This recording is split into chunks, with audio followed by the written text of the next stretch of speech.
மணி வான்மழை மேகங்கள் நீர் தெளிக்க வாடிய தேகங்கள் சேர்ந்திருக்க வாலிபராகங்கள் நான் படிக்க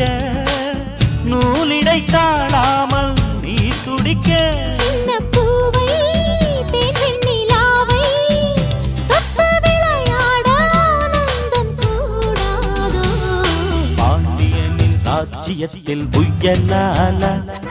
வேண்டி நின்ற பைங்கிளிக்கு புயலால கையில் தந்தே கல்யாண மாலை மையல் கொண்டே நான் இந்த வேளை